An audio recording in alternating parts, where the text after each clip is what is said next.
Good morning to all, dear student. We have already completed the chapter Changing Trend in Occupation, and now today we are going to complete the exercise one by one. First, come on to the something to know. First one is tick the correct option. The opportunities of employment in rural areas have. Rural areas में employment का opportunity क्या हो रहा है, मतलब लोगों को employment जो रूरल एरियाज़ में हैं वो बहुत ज़्यादा इंक्रीज़ हो रहा है या फिर डिक्रीज़ हो रहा है या फिर वो डिसअपियर्ड हो रहा है। तो ऑब्वियस सा बात है कि अर्बन एरिया में फैक्ट्रीज़ इंडस्ट्रीज़ डेवलप होने के कारण लोग टाउन एंड सिटीज़ की तरफ मूव कर रहे हैं from the rural areas, then it is decrease. जब एक जगह से लोग दूसरी जगह मूव करेंगे तो एक जगह का पॉपुलेशन डिक्रीज़ होगा और दूसरी जगह का इंक्रीज़ होगा।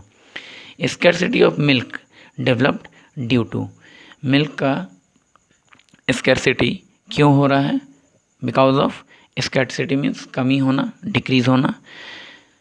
It is because of increase population, decrease in demand और low production of milk. Then it is because of low production of milk. क्यों? क्योंकि मिल्क का प्रोडक्शन लो होगा तो स्कैरसिटी होगा। नेक्स्ट इज इंक्रीज पॉपुलेशन क्यों नहीं होगा, क्योंकि ज़रूरी नहीं है कि जो पॉपुलेशन इंक्रीज हो रहा है उनका डिमांड मिल्क हो। The white revolution is related to, white revolution किस चीज़ से रिलेटेड था, जैसा हम लोग इस चैप्टर में पढ़े थे, it is related to the milk, that is dairy farming. Food grain से ग्रीन रिवॉल्यूशन एंड फिशरीज से blue revolution. An important aspect of changing trend in occupation is, occupation में किस वजह से एक चेंजेस आना शुरू हुआ या फिर कोई इम्पॉर्टेंट एस्पेक्ट क्या था जिसके वजह से ऑक्यूपेशन में चेंजेस आ रहा था। तो जैसे इस चैप्टर में पढ़े थे कि इंडस्ट्रियलाइजेशन होने से ऑक्यूपेशन में चेंजेस आ रहा था। क्यों? क्योंकि जितना ज़्यादा इंडस्ट्रियलाइजेशन होगा, इंडस्ट्रीज फैक्ट्रीज डेवलप होगा, उतना ज़्यादा एम्प्लॉयमेंट बढ़ेगा, एम्प्लॉयमेंट बढ़ेगा तो ऑक्यूपेशन बढ़ेगा। नेक्स्ट इज हेल्प बॉक्स दिया हुआ है फिल इन द ब्लैंक्स के लिए, कुछ वर्ड हैं आपके हेल्प के लिए और इन्हीं वर्ड के हेल्प से आपको इन बॉक्स में फिलअप करना है। Number 1, the use of dash in agriculture brought a great change in occupation. इसमें से क्या यूज़ करेंगे जिससे कि एग्रीकल्चर में एक ब्रॉड चेंज आया था। तो हम लोग पढ़े थे कि मशीन्स से एग्रीकल्चर में बहुत ज़्यादा चेंज आया। क्यों? जैसे ट्यूबवेल डिगर आ गया, थ्रेसर्स मशीन आया, ट्रैक्टर आया, टीलर आया, ये सारा कुछ आने के बाद एग्रीकल्चर के पॉइंट ऑफ व्यू से ये एग्रीकल्चर के फील्ड में बहुत ज़्यादा चेंजेस आया। Then it is machines. Next is dash created a national milk grid that linked all milk producer with consumer. जितने भी मिल्क प्रोड्यूसर थे उनको कंज्यूमर से कनेक्ट किया गया या फिर कंज्यूमर और प्रोड्यूसर एक दूसरे के नज़दीक आए। किन के वजह से? कौन थे वो जिन्होंने इसमें बहुत ही अपना बड़ा योगदान दिया या फिर बहुत बड़ा कंट्रीब्यूशन किया? तो वो थे डॉक्टर वर्गीस कुरियन। यहाँ पे पूरा नाम नहीं दिया है बट आप उस नाम को याद रखेंगे, doctor Verghese Kurien. He was also known as the father of white revolution. Many blank suffer due to unequal treatment known as gender discrimination. Gender discrimination से कौन सफ़र कर रहा था? ऑब्वियस बात है वुमेन सफ़र कर रही थी। क्यों? क्योंकि वुमेन को मेन के कंपैरिजन में अपॉर्चुनिटीज़ प्रोवाइड नहीं किया जा रहा था या फिर वो सेम काम करती थी बट उनको सेम वेजेस प्रोवाइड नहीं होता था। Then women.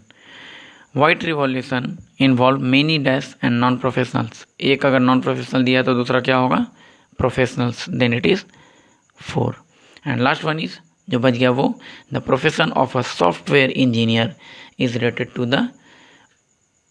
with technology and come on to the true and false. A blacksmith supplies tools to the farmer. Yes, blacksmith means जो लोहार का काम करते हैं, जो हथियार बनाते हैं, वेपन बनाते हैं, they help to the farmer. Then it is true. Villagers are depending on agriculture and non-agriculture activities. Obvious, village में लोग एग्रीकल्चर का भी काम करते हैं एंड नॉन एग्रीकल्चर भी काम करते हैं। Low quality feed given to milk giving animals created scarcity of milk. Yes, it is true. अगर जो मिल्क गिविंग एनिमल्स हैं उनको हम लो क्वालिटी ऑफ फीड देंगे तो वो बहुत ज़्यादा दूध नहीं देंगी, then it is true. Tubewells digger are in great demand in villages, village में ट्यूबवेल डिगर का डिमांड बढ़ गया था, क्यों? Only with respect of irrigation facilities. And next is the rickshaw puller, और rickshaw puller is a professional. Rickshaw puller को कह रहा है कि ये प्रोफेशनल होते हैं, नहीं, रिक्शा पुलर प्रोफेशनल नहीं होते हैं, क्योंकि रिक्शा चलाने के लिए सिर्फ टेक्निक चाहिए, ना कि नॉलेज होना या प्रोफेशनल होना ज़रूरी है। तो यहाँ तक हम लोगों ने कंप्लीट कर लिया। Next is answer in briefly, एक दो क्वेश्चन देखेंगे, फिर हम इसको रेस्ट ऑफ डेज के लिए रखेंगे और लॉन्ग क्वेश्चन भी रेस्ट ऑफ डेज में ही करेंगे। Next is mention 2 non agriculture occupation in rural areas. Rural area में वो 2 ऑक्यूपेशन जो नॉन एग्रीकल्चर होते हैं, एग्रीकल्चर से रिलेटेड नहीं होता है, तो क्या होगा? टेलर हो सकते हैं, कॉबलर, बार्बर, ये सब होंगे। Next is name 2 occupation that are common in urban area. Urban area में कौन होंगे? साइंटिस्ट, डॉक्टर, लॉयर, टीचर्स, ये सारे होंगे। And give one reason of low production of milk. Low production of milk का रीज़न क्या था? तो यहाँ पे स्कैरसिटी ऑफ मिल्क तो था कि स्कैरसिटी ऑफ मिल्क हुआ था, low quality feed given to the milk giving animals created scarcity of milk और low production of milk. It is also known as scarcity of milk. Rest of the question 4, 5 and long का 1, 2, 3, 4, 5 ये हम लोग rest of the classes में करेंगे। वैसे आप भी इसका रिविज़न करके आएंगे। Okay, thanks to all of you.